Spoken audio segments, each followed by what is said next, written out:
אהלן וברוכים השבים לעוד סרטון שלי.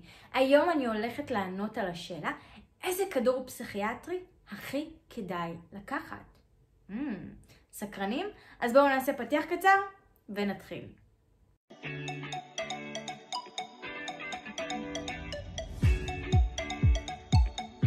אז הרבה פעמים אני רואה פוסטים בפייסבוק, שאלות של אנשים בקבוצות, ששואלים, תגידו איזה כדור אתם לוקחים, על איזה כדור אתם הכי ממליצים, איזה כדור הכי כדאי לקחת, ציפרלקס זה מומלץ? איזה כדור אתם לוקחים? שזה כבר שאלתי. אז החלטתי לעשות את הסרטון הזה כדי באמת לענות על השאלה הזאת, איזה כדור הכי מומלץ לקחת. אני הולכת כנראה לאכזב אתכם ולהגיד לכם שאין כדור שמומלץ לקחת. פשוט לכל אחד מתאים כדור אחר. יש אנשים שציפרלקס עשה בשבילם עבודה מדהימה, ויש אנשים שווייפקס עזר להם מאוד, או סימבלטה, איך אומרים את זה? אוי, סליחה, שכחתי. כל אחד יש כדור אחר שעוזר לו. אלה כדורים יומיומיים, זאת אומרת שלוקחים אותם כל יום, וההפסקה שלהם צריך לעשות לאחר היוועצות עם פסיכיאטר. למה אין כדור שמתאים לכולם? למה אין כדור פלא שכל מי שסובל מחרדות ייקח אותו וזהו? אז התשובה היא פשוטה. יש אנשים שזה בדרך כלל מגיע ביחד, חרדות ודיכאון, לפעמים זה רק חרדות, לפעמים זה בכלל מחשבות טורדניות שגורמות לנו לחרדה.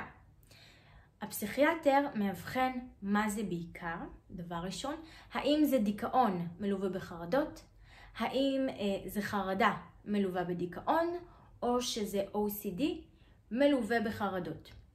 ואולי גם מלווה בדיכאון, או אולי מלווה רק בדיכאון. הפסיכיאטר מאבחן מה בדיוק הבעיה.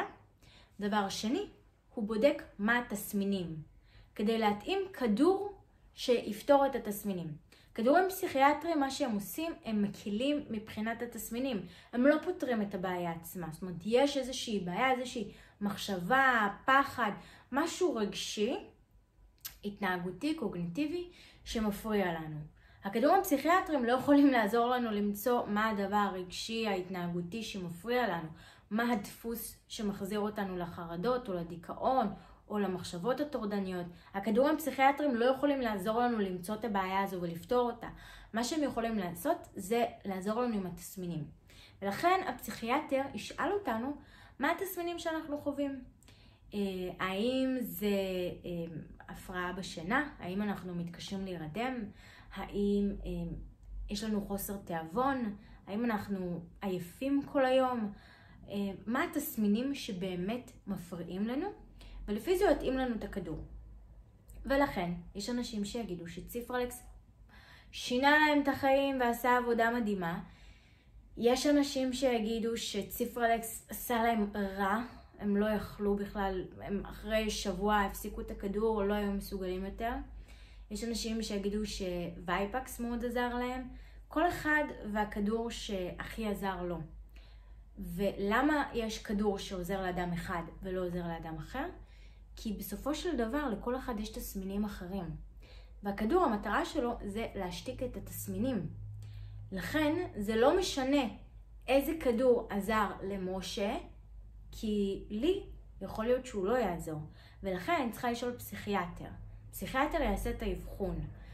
גם אפילו אני שמעתי שציפרלקס מאוד עוזר למלא אנשים, אולי אני אקח את הציפרלקס והוא לא יעזור לי, כי בעצם אני יותר סובלת מ-OCD ותופעות אחרות, ולכן מתאים לי כדור אחר. לכן באמת חשוב להתייעץ עם פסיכיאטר, ולא להקשיב לניסיון של אחרים, כי בסופו של דבר אצל אחרים זה נובע מבעיות אחרות ותסמינים אחרים. עכשיו, כן גם חשוב להדגיש שכדורים לא פותרים את הבעיה, הם עוזרים עם התסמינים. כדי לפתור את הבעיה, צריך להבין מה הדפוס החוזר, מה המחשבה המפחידה, מה הפחד, מה הלחץ, מה הדפוס ההתנהגותי שגורם לזה, להבין את זה ואז לפתור את זה. שזה בדרך כלל עושה איש מקצוע שלמד את זה, שהוא עושה את זה בדרך כלל דרך טיפולי שיחה. זה יכול להיות שיטת טיפול CBT, אם זה קשור לפוסט טראומה אז EMDR, זה יכול להיות NLP, אם זה מישהו שמתמחה בתחום הזה. זה יכול להיות הרבה שיטות טיפול, דרך זה שמבינים מה הדפוס שחוזר ומפריע ופותרים אותו. עוד דבר שחשוב להוסיף זה שלא חייב לקחת כדורים פסיכיאטריים. אני רואה לפעמים פוסטים של אנשים שחוששים ורואים, מה, אני חייבת לקחת את הכדורים? מה, הכדורים הם מה שיעזור לי? זה בסדר גם לא לקחת. לא חייב לקחת ולא צריך לקחת, אלא אפשר לקחת.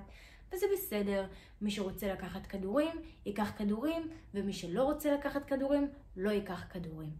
חשוב להבין שאי אפשר להכריח אתכם, אי אפשר לחייב אתכם, ותכבדו כל אדם ואת הבחירה שלו. לפעמים אני מקבלת תגובות נאצה על זה שאני עושה סרטונים עם הסברים על כדורים פסיכיאטריים. לתת ככה קצת רקע, להסביר לאנשים איך להגיע לפסיכיאטר, איך לקבוע איתו תור וכל הדברים האלה. זה לא שאני אומרת, חבר'ה, כולכם בואו, קחו כדורים פסיכיאטריים, אלא אני מכבדת את מי שרוצה לקחת כדורים פסיכיאטריים. יש אנשים שאני מלווה והם לוקחים כדורים פסיכיאטריים, יש אנשים שאני מלווה והם לא לוקחים כדורים פסיכיאטריים, יש לי חברים שלוקחים כדורים פסיכיאטריים, והכל בסדר. אני מכבדת את אלה שרוצים לקחת כדורים פסיכיאטריים. אני באופן אישי לא לקחתי כדורים פסיכיאטריים, זה מאוד הפחיד אותי ולחיץ אותי שאני אהיה תלויה באיזשהו כדור. פחדתי מזה מאוד, מאוד חששתי, והחלטתי לכן להתמודד עם זה בלי כדורים פסיכיאטריים, והצלחתי לצאת מזה בלי כדורים פסיכיאטריים. ולכן חשוב לי לפתוח את כל הדלתות לכולם ולהגיד, אפשר עם כדורים פסיכיאטריים ואפשר בלי כדורים פסיכיאטריים. כל אחד יעשה את הבחירה שנכונה לו ומה שחשוב לו. מי שרוצה לצאת מזה בלי כדורים, אפשר. מי שרוצה לעזור לעצמו ולקחת גם כדורים כדי להקל על התסמינים, גם זה אפשר. יש פה כמובן יתרונות וחסרונות, ופשוט לבחור איזה צד אתם מעדיפים. את היתרונות ואת החסרונות של לצאת מזה בלי כדורים פסיכיאטריים, או את היתרונות ואת החסרונות של לצאת מזה עם כדורים פסיכיאטריים. כל אחד יעשה את ההחלטה שלו. אני מקווה שככה זה נתן לכם כמה שיותר פתיחת דלתות והבנה של מה זה, לקראת מה אתם הולכים. חשוב לפני שלוקחים כדורים פסיכיאטריים, בכלל בהתלבטות, לעשות ככה קצת מחקר. מה זה אומר כדורים פסיכיאטריים, האם אפשר להפסיק, איזה כדורים יש, אולי לנסות לפני זה כדורים טבעיים למי שחושש, למי שככה עוד מתלבט, אז ככה אפשר לנסות לפני זה משהו טבעי, אפשר קודם כל להתחיל טיפולי שיחה, ואז לראות במידת הצורך. יש הרבה אפשרויות, חשוב לעשות איזשהו מחקר לפני שמחליטים לקחת כדורים פסיכיאטריים, מכיוון שכדורים פסיכיאטריים יש להם גם את התופעות לוואי שלהם. וזה חשוב לדעת לפני שנכנסים לזה, לא רק מה היתרונות, אלא גם מה החסרונות, ולקחת החלטה שקולה. ומי שמחליט לא לקחת כדורים פסיכיאטריים, אז חשוב כמובן ללכת לטיפול כלשהו, טיפולי שיחה, שזה יכול להיות CBT, EMDR, פסיכותרפיה, יש המון טיפולים שעוזרים לטפל בחרדות. וחשוב לזכור שאפשר לצאת מזה, אפשר לנצח את החרדות, אפשר לנצח את הדיכאון, אפשר לנצח את הדפרסונליזציה, את הדריאליזציה, מה שאתם סובלים ממנו, אפשר להתמודד עם כל הדברים האלה ולנצח אותם. ואני דוגמה חיה לזה. אני מאחלת לכם בהצלחה. אם עוד לא נרשמתם כמנוי, אז לחצו עכשיו על הכפתור יירשם כמנוי ותעשו לייק לסרטון. ואם יש לכם שאלות נוספות, תכתבו לי אותן כאן בתגובות, כדי שאני אוסיף על זה סרטון, או אענה לכם פשוט בתגובות. וזהו, מאחלת לכם בהצלחה. ביי!